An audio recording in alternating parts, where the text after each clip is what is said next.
Hey guys, so I wanted to come on here and show you guys a quick process video of an altered skull that I did for a Pastel Halloween swap. So I first started, since the skull wasn't plain white to begin with, I started with a base coat of white paint so that my top layers of color would adhere a little better and pop a little bit more, rather than just going on a skull that wasn't pure white, as you could see. So I went ahead and did one layer, and then I let that dry, and then in a second you'll see me do another layer and let that dry before I add the pink, blue, and purple. So go ahead and enjoy this process video, and I'll jump back in here and there to explain the next process and steps of what I am doing.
So now that I have let the first layer dry and the second layer of white dry, I go ahead and add the blue with a sponge brush. After the blue, the middle level will be pink, and lastly the third level at the bottom will be purple. So I'm going to go ahead and do 2 layers of that. I will do them in that order: blue, pink, purple, let that dry, then go back in and do another blue, pink, and purple, just because I didn't want any white showing through, and because of all the little nooks and crevices and holes. It was a beautiful imperfect skull, so I had to go through a second layer just to make sure I dabbed all the nooks and crannies. So go ahead and watch this next step, and I'll come back in and speak to you guys and explain the next step.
So I forgot to mention that the second layer of color, the blue, the pink, and purple, I actually didn't do with a sponge brush. I did it with a actual just regular paintbrush because I was finding it difficult with the sponge brush to get inside all the nooks and crannies, especially inside the mouth and little indentations of the teeth and just the jawline. There was some, little holes and stuff that I couldn't get into with a sponge brush.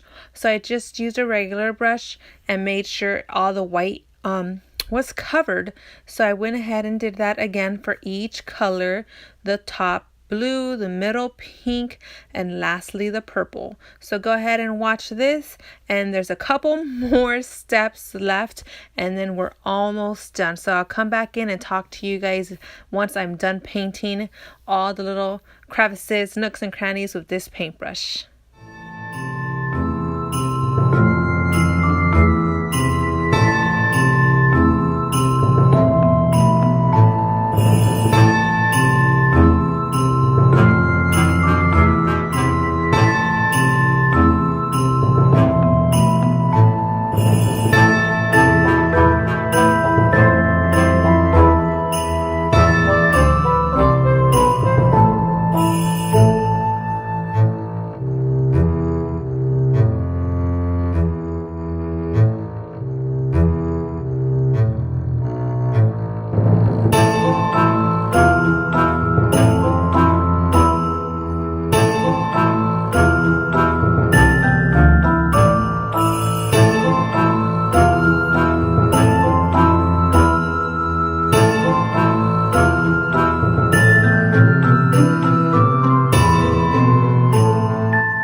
So after I let that second layer of blue, pink, and purple dry that I did with the regular paintbrush, I knew I was going to want to add some fine pink glitter all over the skull.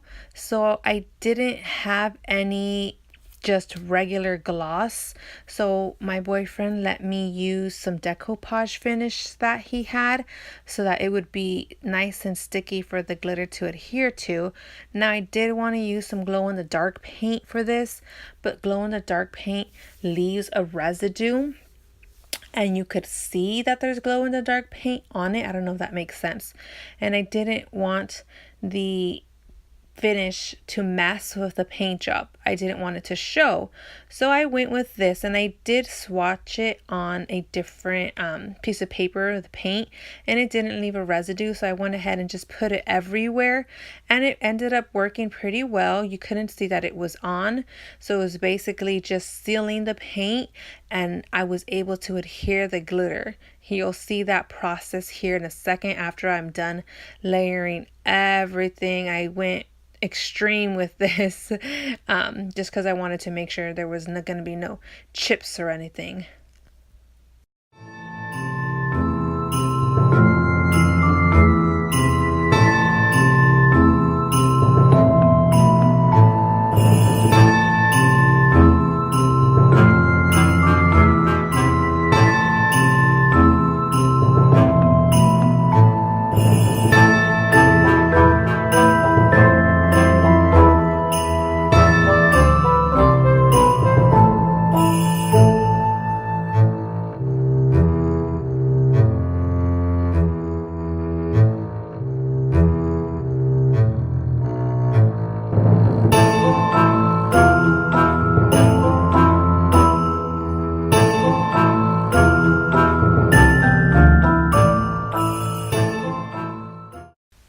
So next you'll see me, once I added the decoupage finish, I went ahead and sprinkled this fine pink glitter that I got from the Target dollar spot a few years back, and I went ahead and did that all the way around the front, the eyeballs, the inside of the mouth, the teeth, and I think it came out pretty good. Now once it dried, there was some fallout, so I had heard a trick of spraying it with hairspray. So I took that and I sprayed it everywhere exaggeratedly with hairspray just to make sure none of this was going to fall out, since it was going to be a gift. I didn't want the receiver to have to deal with that. So I went ahead and finished up here with the glitter, and I sprayed it actually off camera with the hairspray. So you won't see that in this video. Here I'm just finishing up. Sorry, the camera angle, I don't know what happened to it. It got super close. So once I'm finished here, I'll show you guys the end once it's dry.